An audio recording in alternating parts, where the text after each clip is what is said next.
Emily Turner was a quiet woman, known for her simple, calm life. She worked as a librarian and lived alone in a small, cozy house at the edge of town. Her routine was uneventful, and she kept to herself, only occasionally interacting with her neighbors. It was the kind of life that most people would envy, peaceful and uneventful. But that all changed one cold autumn evening. Emily was walking home from work when she noticed something strange in the alley behind the town-esque diner. At first, she thought it was just a shadow or a trick of the light. But as she drew closer, she saw something that would haunt her forever. A man, drenched in blood, was standing over the lifeless body of another man. The victim's face was unrecognizable, his eyes wide in terror.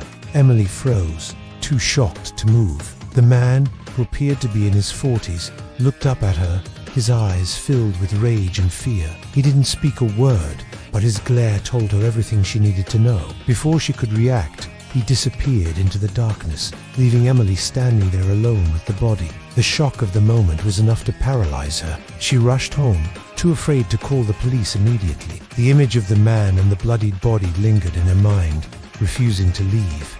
As the days went by, the fear gnawed at her. She couldn't shake the feeling that someone was watching her, waiting for her to say something. Then, the phone calls started. It was always the same voice on the other end, low and threatening. "Don't say a word, Emily. We're always watching you." The calls became more frequent, and Emily's anxiety grew. She began to question everything she knew about the crime. Who was the man she had seen?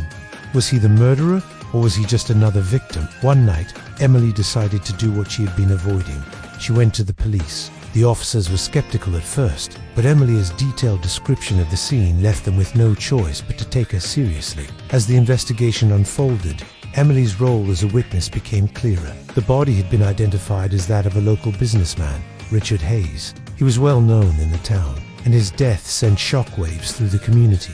But the real twist came when Emily's description of the murderer was matched with someone she never expected. The man she had seen in the alley was none other than her own neighbor, James Forster. James was a quiet, reserved man, just like Emily. He had lived next door to her for years, but she had never suspected him of anything sinister. As the police dug deeper into James's life, they discovered a web of lies and betrayal that no one could have predicted. James had been living a double life. He was involved in a series of shady business deals, using his position in the community to cover his tracks. Richard Hayes, the victim, had been one of James's partners, but their relationship had soured over time. James was deeply in debt, and the murder was an attempt to cover up his financial crimes. The revelation rocked Emily to her core. She had never suspected James of anything more than being a quiet neighbor, someone who always smiled and nodded when they passed each other in the hallway. But now, she knew the truth. James had been playing a game of manipulation,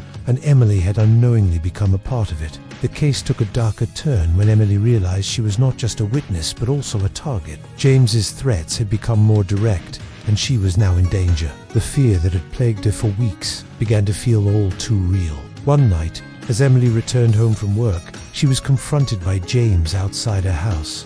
"Do you think they'll believe you?" he sneered, stepping closer to her. But Emily, filled with a newfound courage, stood her ground. "I've already told them everything," she replied, her voice shaking but resolute. The police had been listening in on the conversation, and within moments, they had arrested James.